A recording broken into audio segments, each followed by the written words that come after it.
ಒಮ್ಮೆ ಗೌತಮ ಬುದ್ಧನು ತನ್ನ ಶಿಷ್ಯರೊಂದಿಗೆ ಒಂದು ಹಳ್ಳಿಯಲ್ಲಿ ಉಪದೇಶ ನೀಡುತ್ತಿದ್ದನು. ಅದನ್ನು ಕೇಳಲು ಬಂದ ಒಬ್ಬ ಕೋಪದ ಮನುಷ್ಯನು ಬುದ್ಧನ ಬಳಿ ಬಂದು ಬೈಯಲು ಹಾಗೂ ನಿಂದಿಸಲು ಶುರು ಮಾಡಿದನು. ಆದರೆ ಬುದ್ಧನು ಯಾವುದೇ ಪ್ರತಿಕ್ರಿಯೆ ನೀಡದೆ ಮುಗುಳ್ನಗುತ್ತಾ ಶಾಂತವಾಗಿ ಕುಳಿತಿದ್ದ.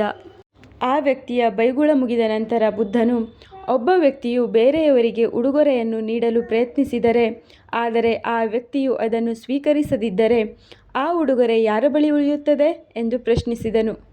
ಅದಕ್ಕೆ ಆ ವ್ಯಕ್ತಿಯು, ಖಂಡಿತವಾಗಿಯೂ ಅದು ನನ್ನ ಬಳಿಯೇ ಉಳಿಯುತ್ತದೆ ಎಂದನು. ಆಗ ಬುದ್ಧನು, ಅದೇ ರೀತಿ ನೀನು ನೀಡಿದ ಕೆಟ್ಟ ಮಾತುಗಳು ಮತ್ತು ನಿಂದನೆಗಳನ್ನು ನಾನು ಸ್ವೀಕರಿಸಿಲ್ಲ, ಆದ್ದರಿಂದ ಅವು ನಿನ್ನ ಬಳಿಯೇ ಉಳಿದುಕೊಂಡಿವೆ ಎಂದನು. ಬುದ್ಧನ ಈ ಶಾಂತ ಹಾಗೂ ಬುದ್ಧಿವಂತಿಕೆಯ ಮಾತಿಗೆ ಆ ವ್ಯಕ್ತಿಯ ಕೋಪ ಮಾಯವಾಯಿತು. ಆತ ತನ್ನ ತಪ್ಪನ್ನು ಅರಿತು ಬುದ್ಧನಲ್ಲಿ ಕ್ಷಮೆ ಕೇಳಿ ಆತನ ಶಿಷ್ಯನಾದನು.